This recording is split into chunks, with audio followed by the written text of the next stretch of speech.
In a world where the winds of fate whisper secrets of untold adventure and peril, where the echoes of ancient conflicts reverberate through time, and where the boundaries between magic and mundane blur, lies the world of Terralma.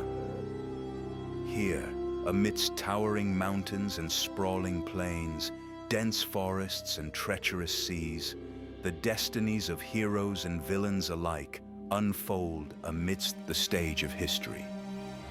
Terralma is a land of contrasts, where mighty kingdoms vie for dominance. Ancient ruins hold secrets long forgotten, and mysterious forces shape the very fabric of reality. From the great kingdoms of Aloria, to the icy fjords of Val Elrun, to the phenomenal biodiversity of Velkin, the continents of this world teem with life and adventure at every turn. But beneath the surface lies a world fraught with danger and intrigue, where alliances are forged and broken, where ancient evils stir in the darkness, where there exists interplay between gods and men, and where the fate of nations hangs in the balance. In Terralma, heroes are forged in the crucible of conflict, their deeds shaping the course of history and determining the fate of the world itself. So gather your courage, sharpen your blades, prepare your spells, steel your minds, and embark on a journey into the world of Terralma, where untold riches, hidden dangers, and unimaginable wonders await those bold enough to seek them. Welcome to a world of adventure. Welcome to Terralma.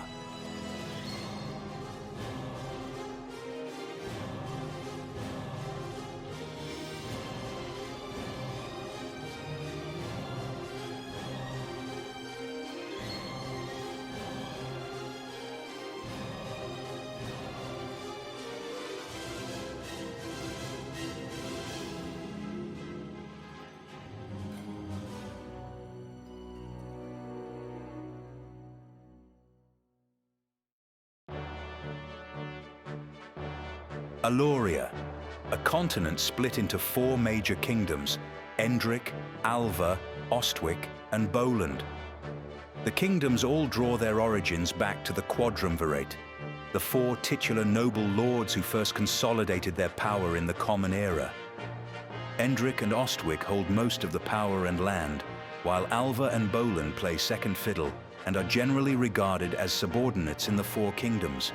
3 of the 4 kingdoms, Endrick, Alva, and Boland, have generally respectable relations. Ostwick, however, has grown increasingly more militaristic for reasons unknown. Tensions appear to be rising. Endrick occupies the south of the continent, a sprawling realm of verdant forests, rolling hills, bustling cities, homey small towns, and more. Endrick is widely viewed as the mightiest of the 4 kingdoms, having the largest standing army and conglomerate of noble houses on the continent. As such, it stands as the pinnacle power and influence of the realm. The capital, Erdreion, is a city founded upon and steeped in tradition and justice, serving as a beacon of order and authority. To the north lies Alva, a small but proud kingdom founded on a history of gallant knights, errant and chivalric virtue. The kingdom is ruled from Zuli, a city in the misty forest not far from the coast. It is a popular destination for fledgling adventurers due to its ease of access and general welcoming of outsiders. Craggy and rugged, Ostwick is a kingdom situated in the western mountainous region of Aloria. There is a mix of acrimony and pride amongst its residents, some believing that their founder, Armand von Ostwick, drew the short end of the stick for the land they were bestowed, while others praise the land for its rich abundance of raw materials, copper and iron mines and hardwood forests mainly. Its less hospitable lands have engendered a culture of hardiness and gruffness and resentment of the other 3 kingdoms. Von Eisen, the capital of Ostwick, is an impregnable mountain city, protected by both the terrain and impenetrable granite walls. Something is brewing in the capital, and it may spell disaster for the fate of the continent. To the east is situated Boland, considered perhaps the weakest of the four kingdoms. Boland finds itself in the precarious position of having to rely heavily on Endric and Alva for protection and support. What they lack in military strength, they more than make up for in their crop production. The vast majority of Boland is fertile farmland. They supply nearly half of the grain that sustains the four kingdoms. Vedanta is the capital. Here the nobles have grown soft and fat from gluttony and the lack of a need to have a standing army. Fletcherton, Boland's second largest city, is renowned for its archers, however. It is not uncommon to see Fletcherton archers conscripted in military companies or mercenary bands. Centuria, the imperial capital, serves as the hub of the continent, having its own sovereignty and jurisdiction. It is a diplomatic enclave where envoys from the four kingdoms deliberate policy, negotiate trade, and govern. Centuria sits at the intersection of two major rivers that bisect the continent, making it a natural location for trade and commerce, and as such, has grown opulent.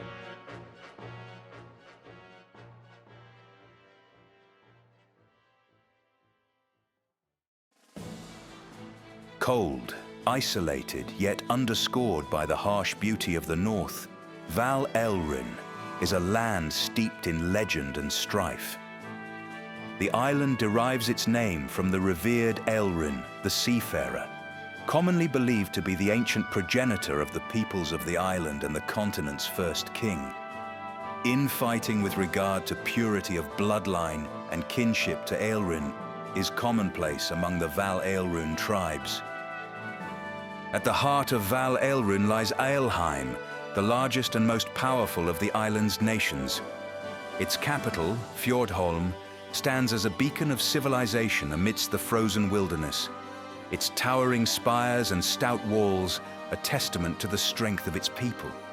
Aelheim's territory is rich in natural resources, boasting vast salt mines, iron deposits, and dense hardwood forests that fuel its economy and military might.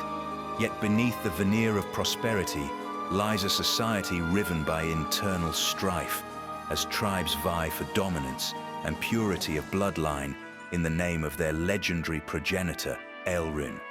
Despite these divisions, Aelheim maintains a tense yet respectable alliance with its neighbors, Golmud and Wuthrad, united by their mutual animosity toward Heliodor and their shared history of conversion missions and colonization efforts. Saltholm, a sprawling city surrounded by craggy mountains, Saltholm serves as the beating heart of Aelheim's salt and iron mining industry. Its trade centers and smithies bustle with activity, while atop the ramparts, the city watch remains constant, always on the lookout for incursion. A hospitable port city nestled amidst rolling grasslands, Ingvalhall serves as a vital trade hub and commercial center for Aelheim. Its markets are subject to heavy tariffs due to Aelheim's isolationist policies. Even so, exotic goods make their way to Ingvalhall's markets, while adventurers and mercenaries gather in its taverns, seeking fortune and glory.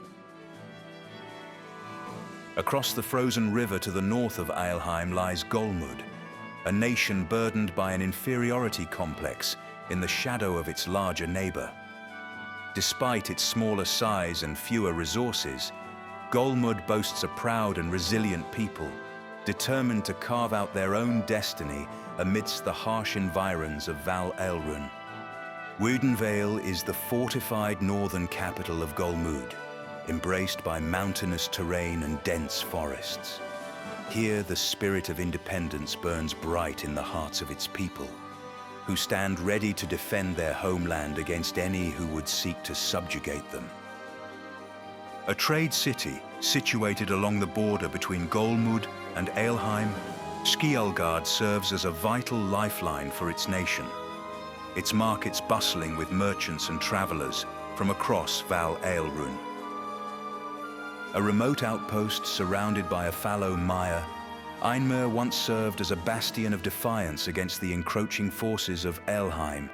By all accounts, Einmer should be inhospitable, as the earth itself seems to reject life in its swirling mists and fetid marshes, but its hardy inhabitants eke out a living amidst the unforgiving landscape, ever vigilant against the threat of invasion.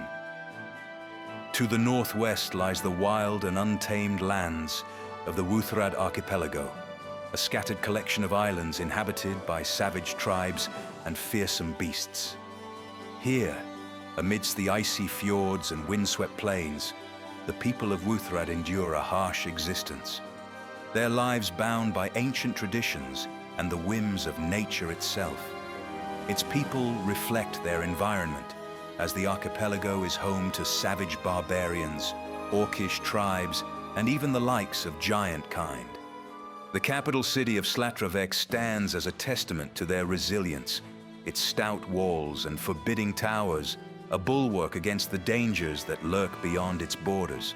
The squabbling tribes of Wuthrad have surprisingly come to an accord, a first-time occurrence in their history, to enter alliance negotiations with their neighbor Golmud. Slatravek, the rugged capital of the Wuthrad archipelago, is perched atop a windswept cliff overlooking the storm-tossed sea. Here, the chieftains of the various tribes gather to discuss matters of state and strategy, their alliances shifting like the tides that crash against the shores below. A remote stronghold carved into the icy peaks of the archipelago, Jotun Fjord serves as a bastion of strength and defiance against the encroaching forces of civilization. Here, the giants and half-giants of Wuthrad make their stand against any who would seek to impose their will upon their ancestral lands.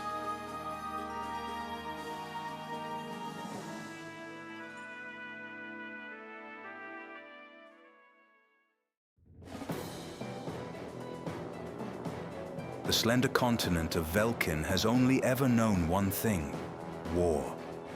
The continent is dissected by the once beautiful Aquadiz River, though now the river runs red with the lifeblood of the two warring nations, the theocracy of Heliodor and the Republic of Iludin.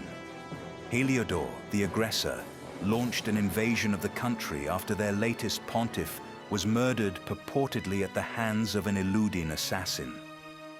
The cities at either end of the continental poles enjoy comfort away from the fierce battle of attrition in the Aquadiz River Valley, while those caught in the center of the land have been displaced, their homes ravaged.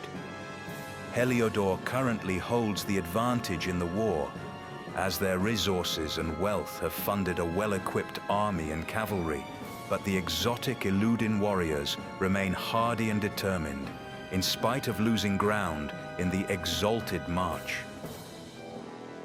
Known to the world as the Crimson Capital, Adrestia is nestled in the middle of a protective mountain range. Curious climate and a touch of magic from the theocracy's founding apostle have turned what would have been rugged, unlivable terrain into a world wonder: the red maple wood.